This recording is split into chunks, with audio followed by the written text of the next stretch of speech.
Hello, fellow desert gardeners, and welcome to this new channel. If you're looking for information on growing plants in our harsh desert climate, this is the channel for you. It's called Desert Gardeners. Hi, I'm Dominica, and I live in Tucson, Arizona. When I first started gardening here, it was hard to find information on gardening in our desert climate, and it seemed like everything I found was for the East Coast, the Midwest, or at best for California. Gardening advice for those regions just doesn't cut it for desert gardeners. So today, I want to share with you one of the best resources I've found for desert gardeners, your local Cooperative Extension Service, or CES. It's free and it's based on the latest scientific research relevant to our area. A quick explanation of CES is that it's hosted by various land-grant universities around the U.S. and provides free education on agricultural and horticultural topics based on research done at those universities. What that means for you, the gardener, is that you can make use of research into lots of horticultural topics in your area that is going to be specific to your climate and region. This is particularly useful for us desert-dwelling gardeners, since it can be hard for us to find information that is relevant to our climate. The universities which provide these services are based all over the country. In Tucson, the Cooperative Extension Service is found at the University of Arizona. If you don't live in southern Arizona, take a look at this map to find your local Cooperative Extension Service. So the first thing we're going to do is type Pima County Extension into our search bar, and it's the first thing that pops up, the Pima Cooperative Extension at the University of Arizona. So we'll click on that, and this takes you to their homepage. And what I like to do if I'm searching for information on gardening topics is to go to the publications section. You can search by keyword, you can search by general topic groups, you can search by date. So there's all kinds of different ways that you can search for documents here. So why don't we start with clicking on gardening and horticulture down here, and we'll click search and see what comes up. And all kinds of articles come up, and they're in order with the most recent at the top. So for instance, let's say you're interested in looking at learning about palm trees that you can grow in Arizona. Now, if you click on the title, it gives you a little summary. It's a bit like an abstract. And then you have to click on View Publication to actually see the article. So if you don't want to go through that extra step, then you just click down here on View Publication, and it takes you straight to the document. So this up here is your publication number, and this here is your date, and of course your title and authors. And there's all kinds of information here. It's a fairly long article, and it's all about the different kinds of palm trees, how to plant them, why to plant them, and information about the plants themselves. So for instance, you can find out that the best time to transplant them is from May to July when the soil is warm. And then further down here, if you scroll down, you can find a little bit more, for instance, about how to irrigate.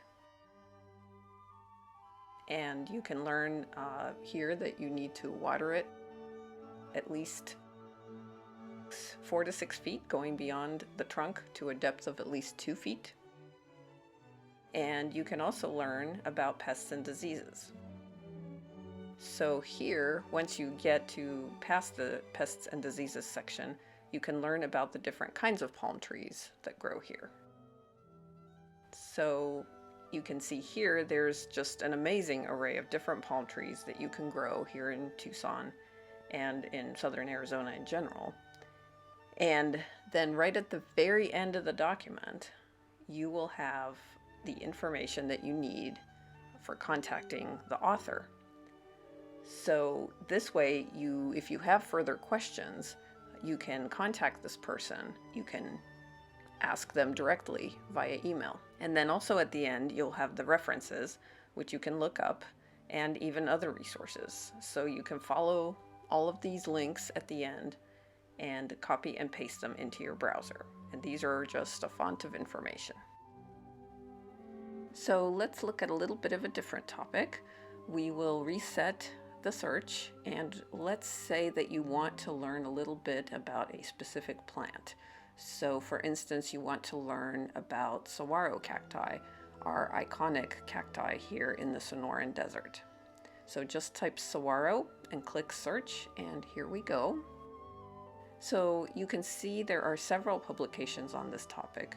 So first you can learn about selecting and planting them, you can learn about their pests and diseases, and you can learn what a good habitat might be for saguaros in case you're interested in growing them in large numbers.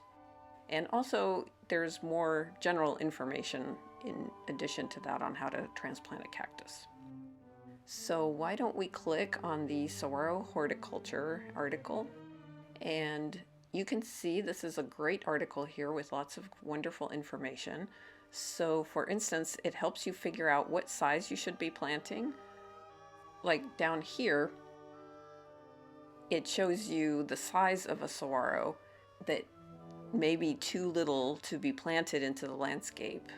So that's good news for you because you can figure out with smaller cacti that you see in the nurseries if it's worth it for you to buy them and plant them. And this way you know that you need to plant them into pots and let them grow for a number of years before you plant them into the landscape, or they'll just be too small and won't survive. In this next section, you can learn more about how to plant them. You can learn here, for instance, that you should not add compost or organic matter to your planting hole. And you can also learn that saguaro and most other cacti should not be watered right after planting, and in fact should be left to dry for several weeks or longer during cool weather to allow the roots to dry out and heal, which is very helpful information. And here at the end, you have the references again. These will tell you where this information is from, and you can research it on your own further if you're interested. And at the very end is again the contact information for the author in case you have further questions for them. Let's take a look at one more example. Let's say your grape plant is experiencing difficulties and you want to know if it's got some kind of grape disease. So what you do is you click on the plant diseases in the topics section, and then you type grape as a keyword. And here we go. Here are two diseases that they write about. And both of these publications are written in 2020. So let's take a look at this one, for instance. Maybe this is what your grape has. This article tells you about the symptoms, but most helpfully of all, it's got lots and lots of great helpful photographs, so you can look at your plant and look at these photos and then figure out if this is what your grape looks like. Maybe this is the disease that you have. So lots of helpful photographs here and also descriptions. And again, there are references and a person to contact who happens to be a plant pathologist. So don't be shy about contacting these scientists. This is part of their job, is to reach out and educate the public about a variety of things, including horticulture and plant management. So go ahead and do that if you have questions. That was a quick overview of the Cooperative Extension's website. Hopefully this was helpful in showing you how to use the Extension website to find information helpful to you as a desert gardener. As I mentioned, land-grant universities provide all of this information for free because our federal taxes pay for it. So don't be shy about contacting some of the experts on the University of Arizona's Cooperative Extension website. If you found this video useful, give it a like and subscribe to the channel. Stay tuned to this channel for more tips on how to garden in the desert. In an upcoming video, I'll talk about the Cooperative Extension's Master Gardener program, another great resource for planting and gardening information that's locally relevant to our desert environment. Until then, keep planting.